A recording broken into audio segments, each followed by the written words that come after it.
saw that she was steadfastly minded to go with her. I know it. Look here, she ain't just kissing one off. No. When she saw that she was steadfastly minded to go with her, then she left speaking to her. Why did she stop speaking to her? That's right. Shut them up. Why she stopped speaking? She didn't have to beg her no more. Mm-hmm. See, when somebody really love you, you ain't got to beg her. You got to Come on here. That's right. You ain't got to beg her. You ain't got to You ain't got to beg her. Love. Love would do it. Love would do it. There have been people who love their trainer, their boxing trainer.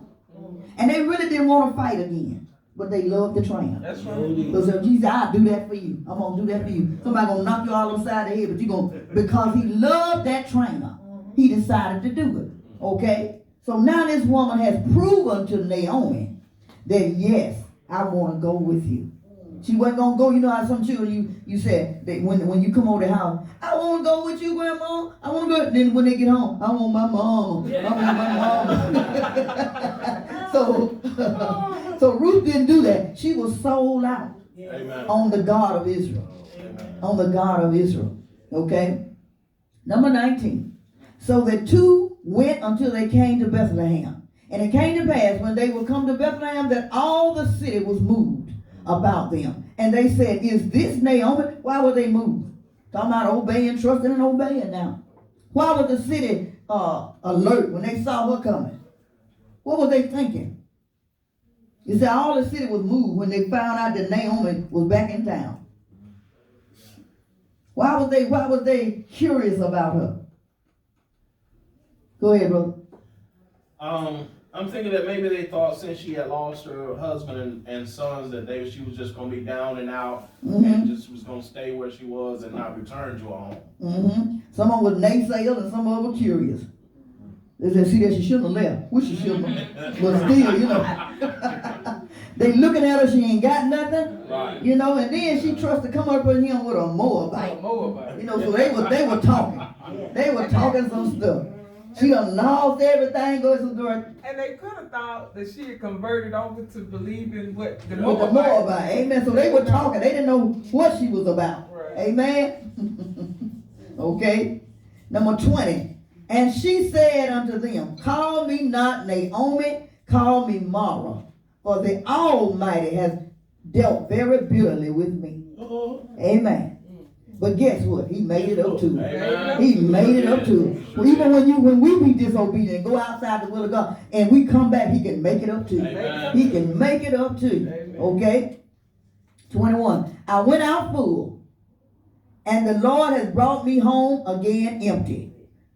Why then ye call me Naomi, seeing the Lord has testified against me, and the Almighty has afflicted me? But what did Ruth do wrong in this saying right here? Oh, what she do wrong? It was true that she went out full and she came back empty. But what did she forget to say? Or she didn't say, or maybe she didn't know it at the time. What did she fail to say? When them people was asking her, what done happened to you, Naomi? She said, don't even call me Naomi no more. Call me Mara, because I'm a bitter woman. Yeah. She said, the Lord done took me out and this and that. What ain't it? She didn't admit her wrong. She didn't admit her wrong. Amen. She ain't said, now time I should have never went over there. God didn't tell me to go, I went over there. So she should have did. She never said her wrong. She said, the Lord brought me low. The Lord did this to me. The Lord afflicted me. But she went on her own. God didn't tell her to go. She went. They were looking over there at the food over there and forgot that God is a provider.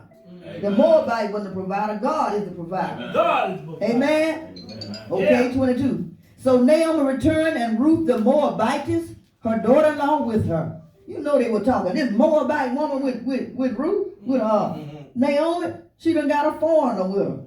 Okay? Her daughter-in-law with her, which returned out of the country of Moab. And they came to Bethlehem in the beginning of barley harvest. I'm not going to go through all of this.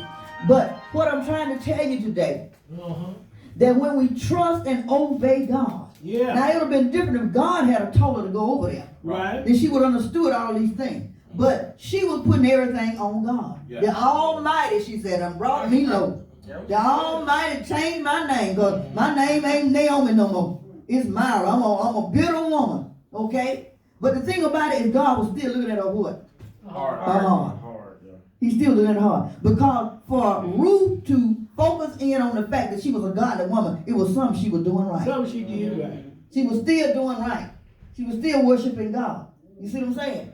So it doesn't matter where we go in Satan's territory or in the Lord's territory, you got to still lift up the Lord. Amen. You got to still lift up the Lord. And what the enemy is doing nowadays is trying to cower the saints down. Yes.